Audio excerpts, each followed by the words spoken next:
नमस्कार दोस्तों, good evening. आज हम बात करना चाह रहे हैं इंडिया के प्राइम मिनिस्टर श्री नरेंद्र मोदी के रिसेंटली ख़त्म किए हुए फ्रांस के विजिट पर। जी हाँ दोस्तों, अगर आपने देखा होगा न्यूज़ में कि रिसेंटली मोदी जी ने फ्रांस का दौरा ख़त्म किया है और वहाँ वो मिले हैं वहाँ के प्रेसिडेंट इमैनुअल मैक्रोन से। जी हाँ, इमैनुअल मैक्रोन इस बार first time in many many years second time president elect हुए हैं। और ये मज़े की बात है कि Emmanuel Macron second time president बनने के बाद पहली बार किसी वर्ल्ड लीडर से जो मिल रहे हैं वो है श्री नरेंद्र मोदी। सो इस पर्टिकुलर विजिट का सिग्निफिकेंस हम लोग 2 या 3 पॉइंट्स में डिस्क्राइब कर सकते हैं। जो रशिया और यूक्रेन के बीच में लड़ाई चल रही है उसको ख़त्म करना। दूसरा है इंडिया और फ्रांस के बीच में जो डिफेंस कोऑपरेशन है उसको और भी मजबूत करना। और तीसरा है आपका इंडिया और फ्रांस के बीच में एक ऐसा जॉइंट मैकेनिज्म तैयार करना जो स्पेस टेक्नोलॉजी में इस्तेमाल किया जा सके। सो पहला है जहाँ पे हम बात कर रहे हैं रशिया और यूक्रेन के बीच में लड़ाई को ख़त्म करने को लेकर। पहली बार इंडिया और फ्रांस के बीच में एक ऐसा जॉइंट स्टेटमेंट जारी हुआ है जहाँ पे फ्रांस ने एक्सप्लिसिटली रशिया को कंडेम किया है इस लड़ाई के लिए। हालांकि आप जानते हैं कि इंडिया उन कंट्रीज़ में से है जो रशिया को डायरेक्टली इस लड़ाई के लिए जिम्मेदार नहीं मानता या डायरेक्टली कंडेम भी नहीं करता।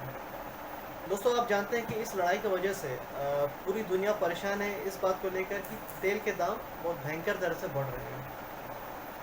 आप जानते हैं कि कच्चे तेल के इस दाम के बढ़ोतरी की वजह से हर चीज़ जो हम एक डेली ज़िंदगी में इस्तेमाल करते हैं उसका दाम बढ़ गया है। आप चाहे खाना ले, कपड़ा ले या कुछ भी ले या ट्रैवल करें या कुछ भी, हर चीज़ का दाम में बढ़ोतरी हुई है।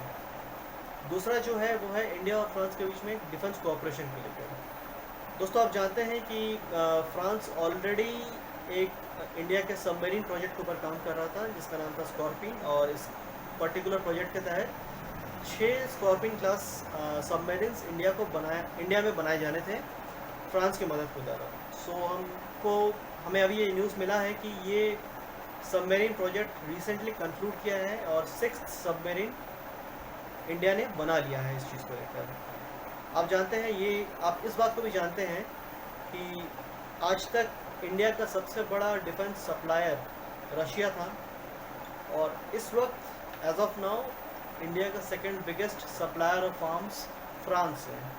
अब फ्रांस चाहता है कि इस पर्टिकुलर रिलेशनशिप को और भी आगे बढ़ाया जाए और अलग अलग क्षेत्रों में इंडिया और फ्रांस के बीच में डिफेंस कोऑपरेशन और बढ़े। इनफैक्ट ऐसा भी कुछ स्टेटमेंट्स दिया गया है फ्रांस की तरफ से जहाँ पे फ्रांस कह रहा है कि आप टेक्नोलॉजी ट्रांसफ़र करने के लिए भी तैयार हैं। सो ये एक अच्छी बात है। As part of make in India programme India में ही उस पर्टिकुलर टेक्नोलॉजी का इस्तेमाल करके नए नए डिफेंस प्रोडक्ट्स बनाए जा रहे हैं।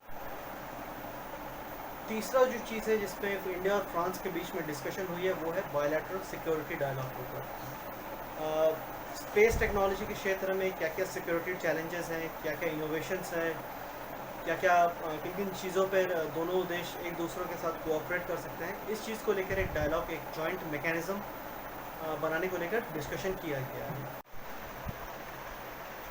दोस्तों, आप जानते हैं कि फ्रांस इस वक्त यूरोपियन यूनियन की प्रेसिडेंसी को होल्ड करता है और इस पर्टिकुलर प्रेसिडेंसी जो रोटेटिंग है ये टिल द ईयर 2024 के जून महीने तक फ्रांस के पास ही रहेगा। फ्रांस चाहता है, इनफैक्ट सारे यूरोपियन यूनियन के मेंबर स्टेट्स भी यही चाहते हैं कि जल्द से जल्द इंडिया और यूरोपियन यूनियन के बीच में ये जो फ्री ट्रेड एग्रीमेंट जिस पर बात चल रही है उस पर हस्ताक्षर हो जाए। जितनी जल्दी हस्ताक्षर हो जाएगा उतना ही अच्छा है। विथ फ्रांस के इस पर्टिकुलर करंट प्रेसिडेंट पोजीशन को होल्ड करने की वजह से अगर फ्रांस इस बात पर मुहर लगाता है कि इंडिया को जल्दी से जल्दी या इंडिया के साथ जल्दी से जल्दी ये फ्री ट्रेड एग्रीमेंट साइन कर दिया जाए तो ये दोनों देश नहीं, इनफैक्ट इंडिया और यूरोपियन यूनियन दोनों के लिए एक फ़ायदेमंद चीज़ होगा। सो दर्शकों, इसके साथ ही इस करंट एपिसोड को हम यही समाप्त करते हैं। इंतज़ार कीजिए अगले एपिसोड के लिए। Thank you.